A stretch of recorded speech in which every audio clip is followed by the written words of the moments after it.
Hey, it's the day before my birthday. Yay!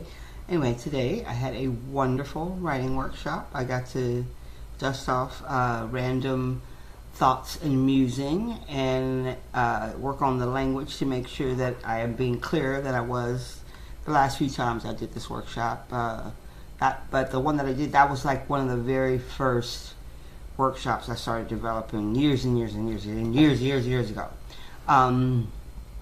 But today I am going to share another of the we'll call them the lost poems. I like that, the lost poems, the poems that were lost to slam. And this is a poem that is in my book Simon Says, and that is a self-published book. And it was a book that I won the Emerging Artist Grant when I first started getting back into writing and performing, and that grant allowed me to put Simon Says out. And Simon Says was a collection of poems that were about teaching and education and things affecting young people or children.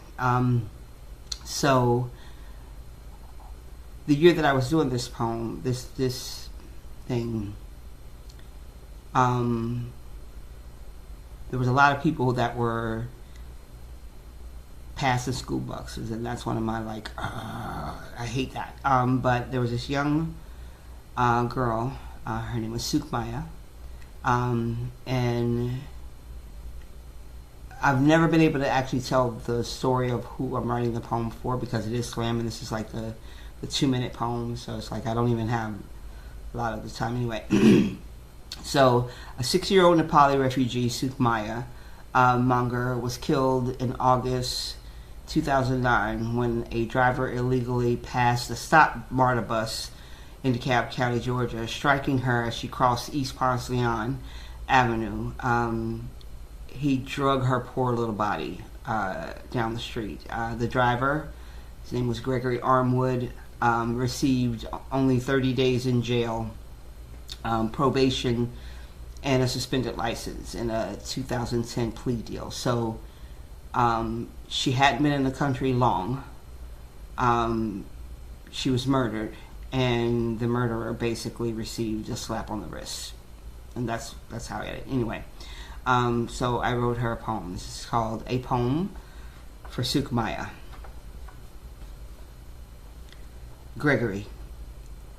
When you force-fed her the bumper of your car, didn't you know that her 6-year-old ragdoll body wouldn't show for her first day of school, for the first day of her new life, that she'd never learn the language so she could tell the story in baby glory about the American?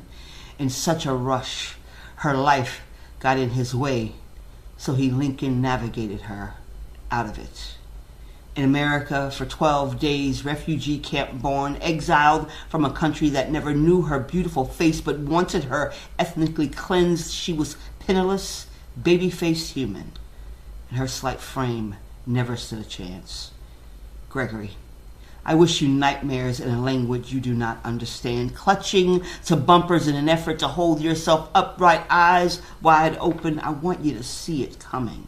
I wish you more than blunt force trauma, head injuries, and broken bones, more than murder on 2 continents. But will our justice system recognize the damage you have done, or will they slap you on the proverbial wrist, exchange your 12 months for her 12 days, or will you have a moment of reckoning? Her face plastered on your eyelids during daymares, will you learn a few words in Nepali? Will you speak her name, Sukmaya, softly? Will you offer an apology to her in her language, daily vowing that you will never get behind the wheel of a car again? Or are you out for a spin right now, rushing to yet another destination? Good thing there's no school today. Poem for Sukmaya. Okay, I kind of swept that in the middle. Maybe I'll re-record it. Maybe I won't. I don't know. I should know we're closing soon, and I'm going to go home. And hopefully somebody cook me something. Or taking me out to eat something. Or something. I don't know. Just something. Good talk.